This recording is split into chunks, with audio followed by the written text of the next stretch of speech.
Hello students, आज के इस वीडियो में हम फंक्शन की बात करेंगे। जैसे कि पहले आप लोग को बताया गया है कि अगर कोई भी दो नॉन एम्प्टी सेट्स है ए और B,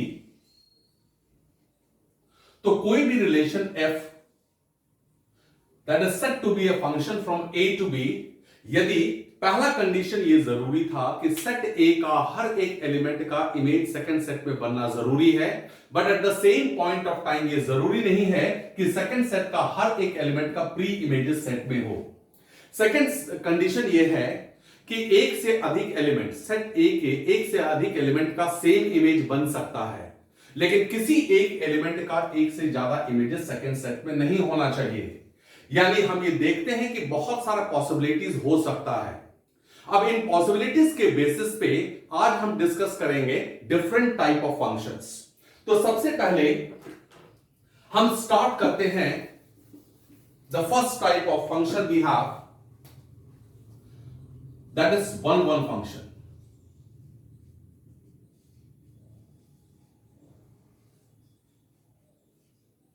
one one function is also known as injective function.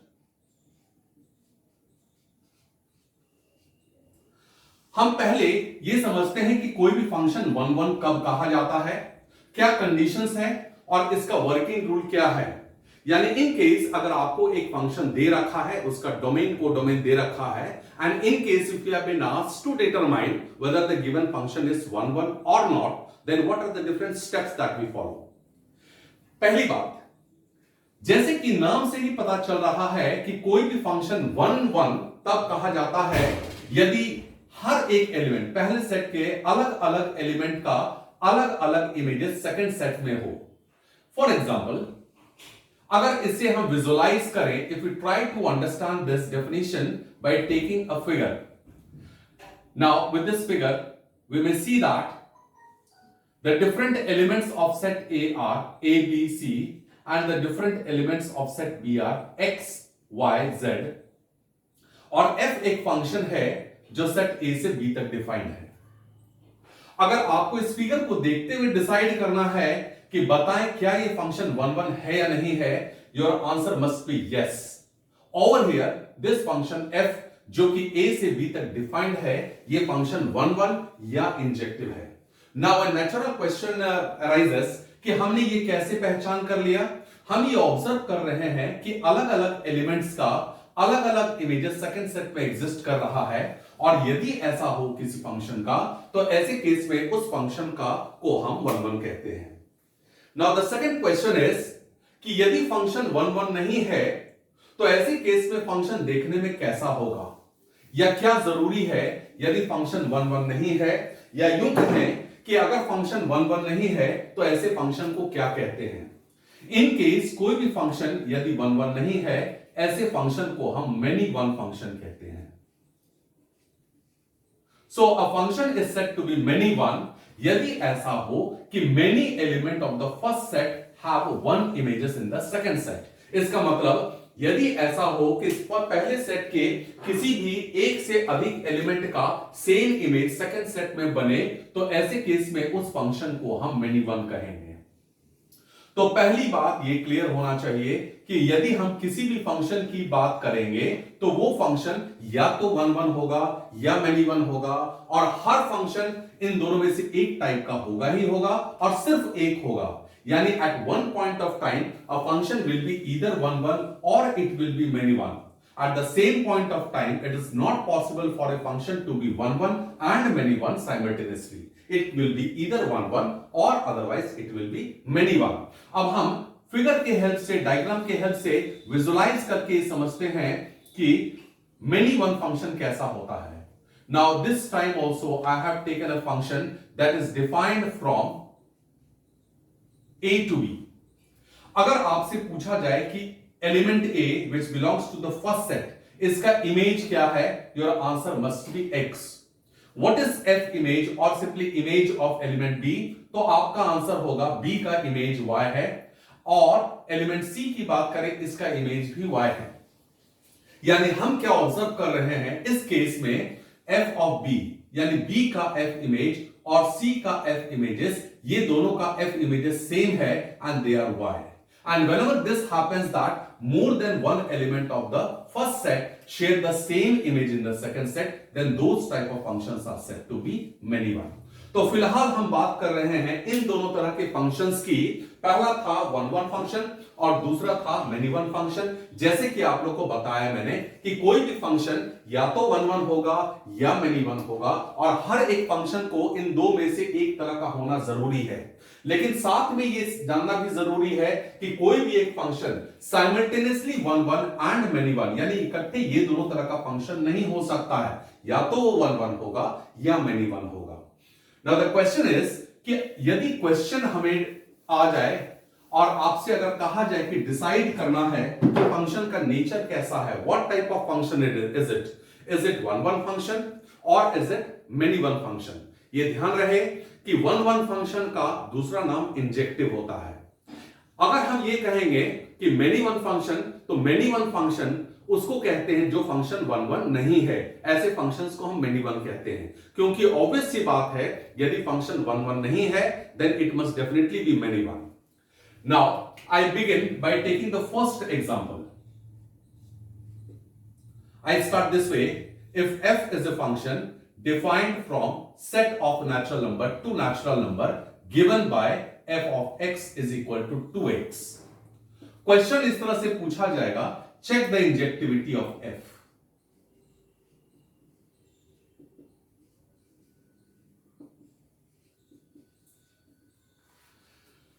हमने एक बहुत फंडामेंटल क्वेश्चन लिया है जिससे आपको हम सारी चीजों को क्लैरिफाई करेंगे। क्वेश्चन में जब कभी भी आपको यह पता करना हो कि फंक्शन वन वन है मेनी वन है, तो स्टार्ट हम यहां से करते हैं कि जो फंक्शन है उसका डोमेन क्या है और कोडोमेन क्या है। Obviously in the question it is given that the domain is the set of natural number and the codomain is set of natural number. Function का डेफिनेशन क्या है? जब भी हम ये कहते हैं function is defined as f of x is equal to 2x, जैसे कि हमारे प्रीवियस वीडियोस में हमने एक्सप्लेन किया है कि फंक्शन एक मशीन की तरह बिहेव करता है।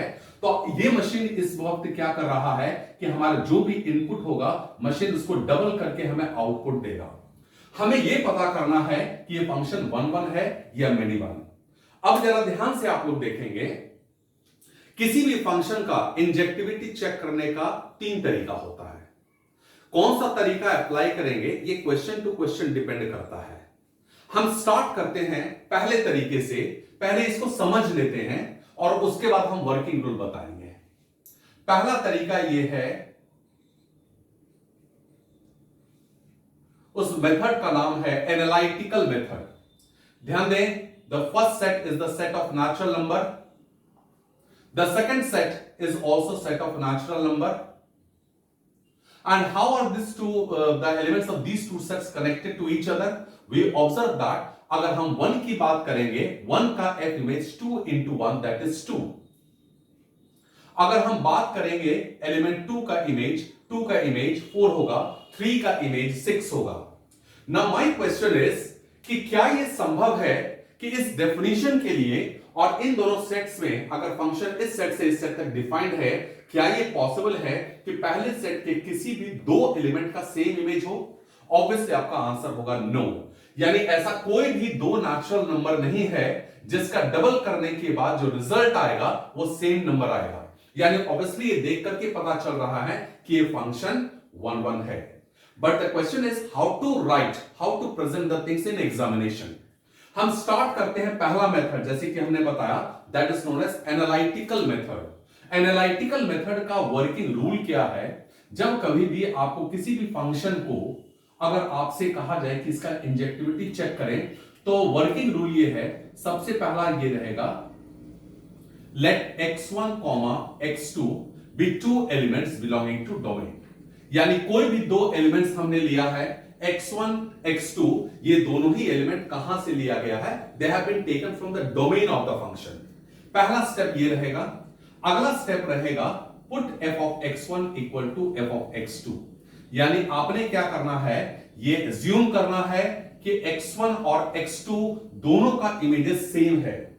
थर्ड स्टेप में आपने क्या करना है, यू हैव टू सॉल्व, इस पार्ट को सॉल्व करेंगे। यानी f of x1 और f of x2 को इक्वेट करने के बाद the equation that you get that has to be solved on solving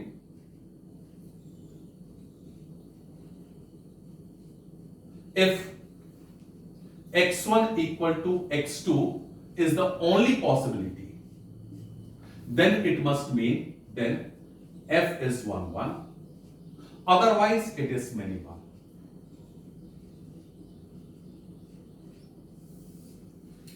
हम इसके हर एक स्टेप का लॉजिक आप लोग को एक्सप्लेन करेंगे। यूजुअली अगर हम बात करें सीबीएसई, आईएससी या कोई भी स्टेट बोर्ड के जो स्टूडेंट्स हैं, उसे अगर कोई भी क्वेश्चन में इंजेक्टिविटी चेक करना है, usually this is the method that is brought into practice. और कौन कौन से मेथड हैं ये भी हम एक एक करके डिस्कस करेंगे। पहले हम समझ लेते हैं कि हमने किया क्या है इस क्वेश्चन में। See the first thing that I have done is, हमने ये माना कि दो एलिमेंट्स है हमारे जो डोमेन से लिया गया है। Over here I am trying to explain the logic behind this working rule. See, what I have done is I have taken two elements x1 x2 belonging to domain. Fine. उसके बाद हमने क्या किया है, हमने ये मान लिया है कि f of x1 का मतलब ये हुआ कि x1 का जो इमेज है और x2 का जो इमेज है, हमने ये मान लिया ये दोनों सेम है। अब जैसे ही सॉल्व हमने किया, इसको सॉल्व करके हम देख रहे हैं कि यदि x1 और x2 इक्वल आ जाए, इससे ये प्रूव हो गया कि दो एलिमेंट का इमेजेस सेम तब और तभी होगा जब वो दोनों एलिमेंट सेम है या आइडेंटिकल है। In other language, no two distinct elements have the same image. मतलब दो एलिमेंट्स का इमेजेस अगर सेम है तो वो तब और तभी पॉसिबल है जब वो दोनों एलिमेंट सेम है। इसका मतलब ये हुआ no two distinct elements have the same image and that will prove the function to be 1 1। लेकिन यदि ऐसा है कि x1 इक्वल टू x2 तभी हो रहा है जब ये दोनों का f इमेजेस इक्वल तब और तभी हो रहा है जब ये दोनों एलिमेंट सेम है, इसके अलावा भी कुछ पॉसिबिलिटी है। इसका मतलब ये हुआ कि दो अलग अलग एलिमेंट्स का भी सेम इमेज हो सकता है and that will prove the function to be many 1। अब ये जो स्टेप्स हमने एक्सप्लेन किया, इन स्टेप्स को हम अप्लाई करके दिखाते हैं सेम क्वेश्चन में, और फिर जो जनरल क्वेरीज होता है हम उन क्वेरीज को लेकर के भी और इसको क्लैरिफाई करेंगे। I start this way, let x1, x2 belongs to the domain. ये ध्यान रहे कि जिस क्वेश्चन की बात हम कर रहे हैं इसका domain that is set of natural numbers. The next step, जैसे कि हमने बताया, f of x1 is equal to f of x2. That must imply since f of x is given as 2x, हमने ये assume किया है कि f of x 2x है, इनफैक्ट ये दे रखा है, तो f of x1 that must be 2x1 and this is equivalent to 2x2. अब सॉल्व करेंगे, यहां जब सॉल्व करेंगे this 2 gets cancelled। सॉल्व करने के बाद हमारे पास सिर्फ एक पॉसिबिलिटी आ रहा है कि यदि f of x1 और f of x2 आपस में इक्वल है, this happens only when these two elements are equal। इसका मतलब कोई भी दो अलग अलग एलिमेंट्स का सेम इमेजेस नहीं हो रहा है and this implies f is 1 1, जैसे कि हम लोगों ने फिगर में भी देखा है। So this is the first case, this is the first example that I have taken. Rather, this is also the first method that we take in order to show the injectivity of any function. ये analytical method है। हम कुछ और questions इस पर लेंगे, लेकिन उससे पहले हम सेकंड मेथड जो है हम उस पे आ जाते हैं, that is calculus method. Calculus method कई बार बच्चों को आसान लगता है और कुछ क्वेश्चंस में कैलकुलस के हेल्प से इंजेक्टिविटी पर पता करना ज्यादा आसान होता है। Third method that will be graphical method. ये तीन मेथड के हेल्प से हम ये डिसाइड कर सकते हैं, we can determine and find out whether a given function which is defined from one set to other set is 1 1 और इट इज मेनी 1। हम बात करते हैं सेकंड मेथड का, that method is known as calculus method.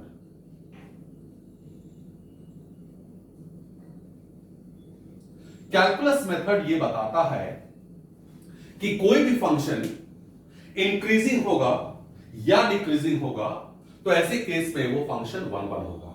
अब जैसे कि आप लोग जानते हैं और अपने एक वीडियो में हमने स्लाइटली इसका इंट्रोडक्शन दिया था, इंक्रीजिंग एंड डिक्रीजिंग। फिलहाल हम उसको रिपीट कर देते हैं। कोई भी फंक्शन इंक्रीजिंग तब कहा जाता है यदि dy by dx का वैल्यू ग्रेटर देन 0 हो and is said to be decreasing if dy by dx is less than 0।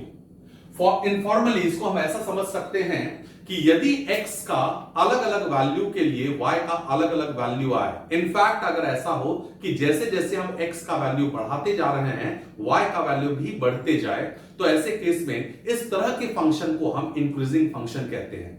That means the value of y और f of x keeps on increasing as we increase the value of x, तो function को increasing function कहते हैं। On the contrary, अगर ऐसा हो कि हम x का वैल्यू तो बढ़ा रहे हैं लेकिन y का वैल्यू डिक्रीज कर रहा है, तो ऐसे केस में फंक्शन डिक्रीजिंग फंक्शन कहा जाता है। हालांकि इंक्रीजिंग और डिक्रीजिंग के लिए एक अलग वीडियो हम अपलोड करेंगे, आप लोग उस वीडियो को देखेंगे, विजुअलाइज करके डायग्राम के हेल्प से हम सारा चीज क्लियर करेंगे कि स्ट्रिक्टली इंक्रीजिंग क्या होता है, मोनोटोनिकली इंक्रीजिंग क्या होता है। ये सभी बातों का जानकारी आप लोग को उस वीडियो में देखने को मिलेगा। फिलहाल ये देखेंगे, कोई भी फंक्शन हमने जैसे कि बताया कि यदि स्ट्रिक्टली इंक्रीजिंग है या स्ट्रिक्टली डिक्रीजिंग है, तो ऐसे केस में फंक्शन इंजेक्टिव या 1 1 कहा जाएगा। नाउ सबसे पहले इंक्रीजिंग और डिक्रीजिंग के लिए, जैसे आप लोगों को पता है, स्ट्रिक्टली इंक्रीजिंग फंक्शन के लिए dy by dx का वैल्यू ग्रेटर देन 0 होना चाहिए, and for strictly decreasing function f dash x must be less than 0। ये कंडीशंस है for any function to be strictly increasing और स्ट्रिक्टली डिक्रीजिंग। हम वापस इस क्वेश्चन पे आते हैं। Now start finding out f dash x। f dash x जब हम निकालते हैं, the result is 2, that is obviously greater than 0। चूंकि dy by dx का वैल्यू 0 से बड़ा है, this actually implies that f this function is strictly increasing. ये फंक्शन स्ट्रिक्टली इंक्रीजिंग है, और चूंकि ये स्ट्रिक्टली इंक्रीजिंग है, it should mean that the function is 1 1 function. Therefore f is 1 1 or it is injective function। This is the second method। पहला method था analytical method, second is calculus method, यानी calculus यानी differentiation के help से ये दिखाया जा सकता है कि फंक्शन 1 1 है या मेनी वन। कोई भी फंक्शन 1 1 तब होगा यदि वो फंक्शन स्ट्रिक्टली इंक्रीजिंग या स्ट्रिक्टली डिक्रीजिंग है।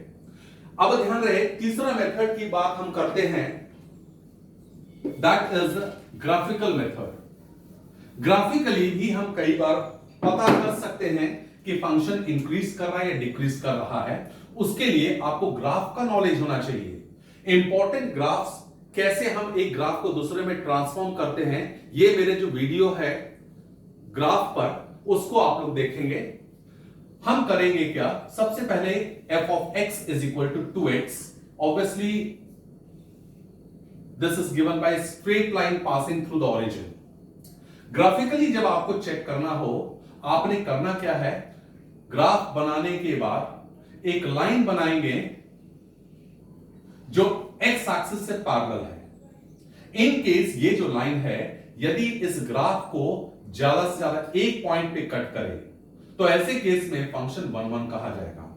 हम ये ऑब्जर्व करते हैं कि इस केस में अगर हम बात करें, हमने एक लाइन बनाया जो x एक्सिस से पैरेलल है, हम ये ऑब्जर्व करते हैं कि नो मैटर आप लाइन को कहीं से कहीं तक एक्सटेंड करें, ये लाइन इस ग्राफ को एक ही पॉइंट पे कट करेगा, and therefore whenever this happens we say that the function is injective और 1 1। यानी हमने 3 तरीका बताया। पहला तरीका था एनालिटिकल मेथड। एनालिटिकल मेथड में हम क्या करते हैं, सबसे पहले कोई भी 2 एलिमेंट x1 और x2 ले लेते हैं डोमेन से, and then we start putting f of x1 equal to f of x2। फिर हम सॉल्व करते हैं। सॉल्व करके यदि x1 इक्वल टू x2 आता है, देन द फंक्शन बिकम्स 1 1। लेकिन यदि ऐसा हो कि उसके अलावा भी कोई पॉसिबिलिटी आ रहा हो, then we claim that the function is many one, that means it is not 1 1। ये पहला तरीका था। दूसरा तरीका था कैलकुलस मेथड। कैलकुलस मेथड फिलहाल वही स्टूडेंट्स उसको अप्लाई कर सकते हैं जो या तो कॉम्पिटिशंस को फेस कर रहे हैं या जिनको स्ट्रिक्टली इंक्रीजिंग स्ट्रिक्टली डिक्रीजिंग का मीनिंग क्लियर है। According to the second method, a function is in case if a function is either strictly increasing or strictly decreasing, then in that case the function is 1 1. Third है graphical method. Graphical method ये बताता है कि ऐसे case में जिस function के बारे में हमें पता करना है, पहले उसका हम ग्राफ बनाएंगे and then we draw a line that is parallel to X axis. यदि ये लाइन इसके ग्राफ को सिर्फ और सिर्फ एक पॉइंट पर इंटरसेक्ट करेगा तो ऐसे केस में द फंक्शन इज 1 1. यदि एक से अधिक पॉइंट पर इंटरसेक्ट करेगा then it is many one. Now this is with regard to injectivity. हम एक और एग्जांपल लेते हैं।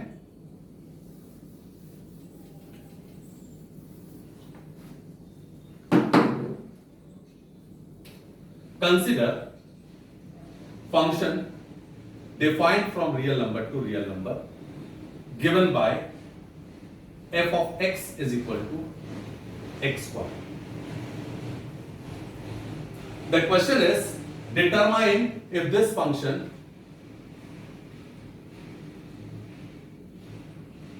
f is 1 1 or many 1. हमें यह पता करना है कि यदि कोई फंक्शन है जो रियल नंबर से रियल नंबर तक डिफाइंड है given by f of x equal to x square, हमें ये पता करना है कि ये जो फंक्शन है ये 1 1 है या मिनी 1।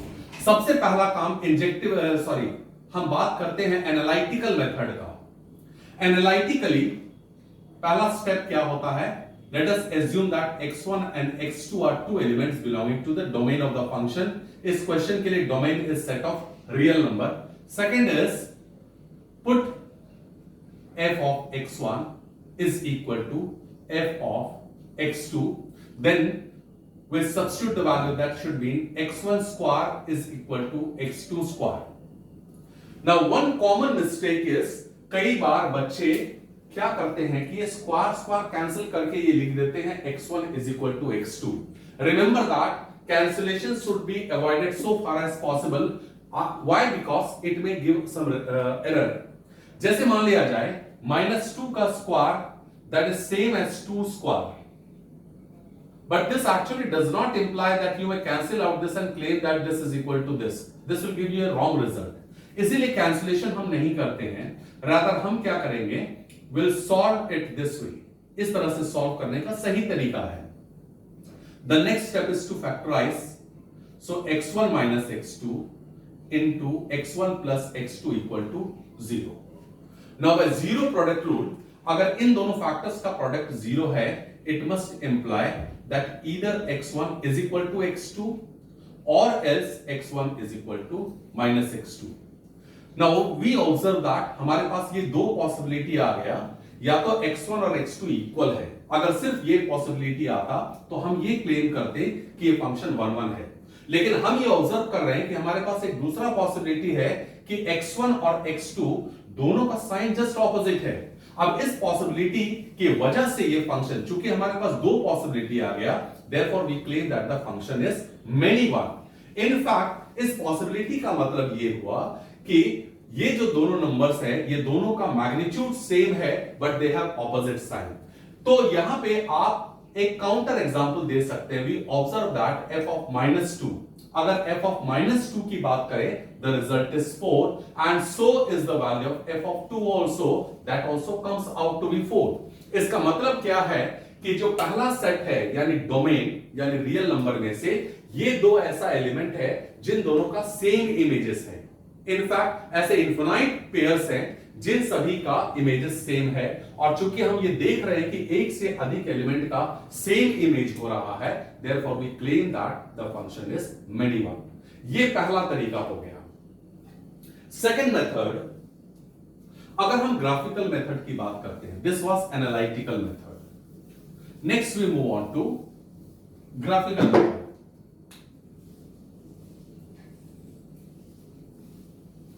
जैसे कि हमने बताया कि ग्राफिकली अगर आपको यह पता करना है कि फंक्शन 1 1 है या मेनी वन, सबसे पहला काम y equal to X square, जैसे कि आप लोग को यह पता है ये एक अपवर्ड पैराबोला है, X square equal to Y, इसका ग्राफ कुछ ऐसा बनेगा।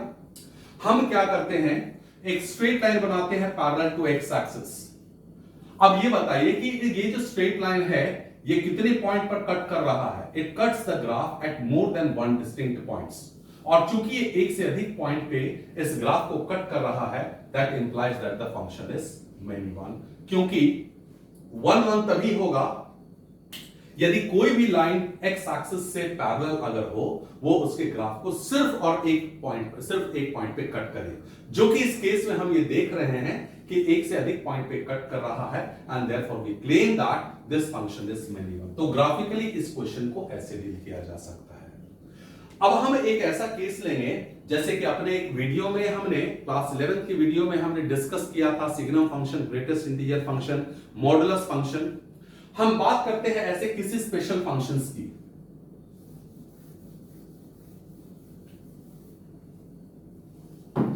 This becomes the third example.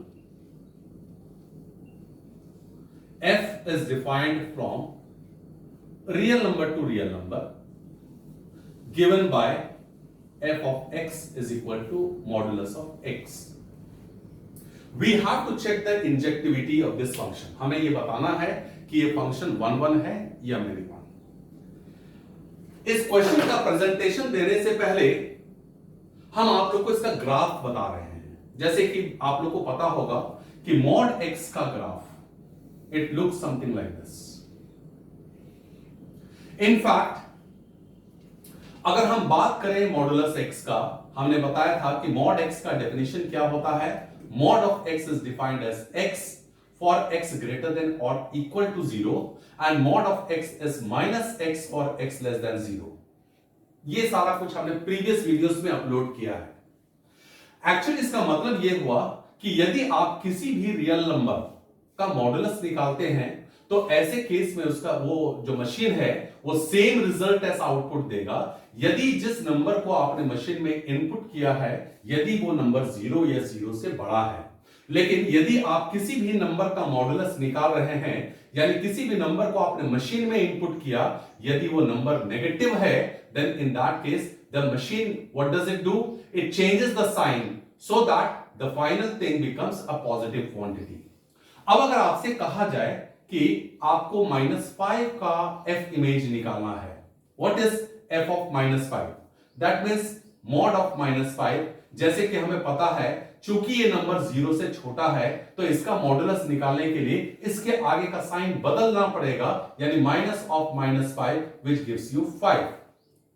Likewise अगर आपसे कहा जाए what is f of 5 और what is modulus of 5, the result will be equal to 5। Why? Because हमने इस मशीन में जिस नंबर को इनपुट किया है वो नंबर 0 से बड़ा है। हम क्या ऑब्जर्व कर रहे हैं कि -5 और +5 दोनों का f इमेजेस सेम है। दिस एक्चुअली मींस हमने जो यहां पे फंक्शन लिया है that is defined from real number two real number. And how is the function defined? It is given by modulus of x। -5 का इमेज आप देख रहे हैं +5 आ रहा है और 5 का इमेज ये भी 5 आ रहा है। This implies that f of -5 and f of 5 they are same or they have equal value and this implies that the function is many one। अब देखिए कि ये 1 1 के लिए यहां पर हमने जनरल मेथड अप्लाई नहीं किया, यानी एनालिटिकल मेथड अप्लाई नहीं किया।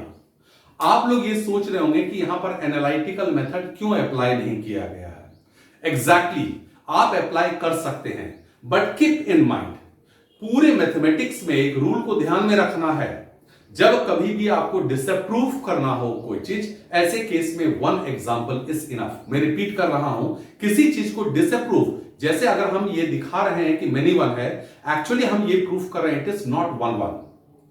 तो अगर फंक्शन को ये दिखाना है कि 1 1 नहीं है तो एक एग्जांपल काफी है। हमने एक एग्जांपल ले लिया जिससे ये प्रूव हो रहा है कि फंक्शन मेनी वन है।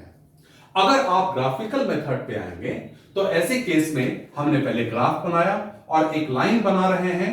हम ये ऑब्जर्व कर रहे हैं कि ये लाइन इसके ग्राफ को एक से अधिक पॉइंट पर इंटरसेक्ट कर रहा है। That proves that this is many one. कोई भी फंक्शन 1 1 होगा या मेनी 1 होगा, ये दो बातों पे डिपेंड करता है। पहला चीज, फंक्शन का डोमेन क्या है, कोडोमेन क्या है। सेकंड थिंग, फंक्शन का डेफिनेशन क्या है। यदि डोमेन चेंज कर दिया जाए, फंक्शन का बिहेवियर बदल सकता है। अगर फंक्शन का डेफिनेशन बदल दिया जाए, keeping the same domain and codomain, even then it is possible, ये संभव है कि जो फंक्शन का नेचर है वो 1 1 से मेनी 1 हो जाए या मेनी 1 से 1 1 हो जाए। यानी फंक्शन का इंजेक्टिविटी वो इन दो बातों पे डिपेंड करता है। पहले तो कहां से कहां तक डिफाइंड है, दूसरा फंक्शन का डेफिनेशन क्या है। हमने ये 3 एग्जांपल्स लिया। आई होप आप लोग को ये समझ में आ गया होगा कि फंक्शन 1 1 मेनी 1 कब होता है, उसे कैसे प्रूव करते हैं, ये अलग अलग तरीका। हम अगली वीडियो में ये अपलोड करेंगे कि फंक्शन सर्जेक्टिव यानी ऑन्टो और इनटू, इन दोनों टाइप में क्या अंतर है, ये हम करेंगे। और उसके बाद अगले वीडियो में inverse of a function, then composition of functions, ये सभी टॉपिक्स के वीडियोस धीरे धीरे अपलोड हो जाएंगे आप लोग के हेल्प के लिए। That is it. Thanks all of you.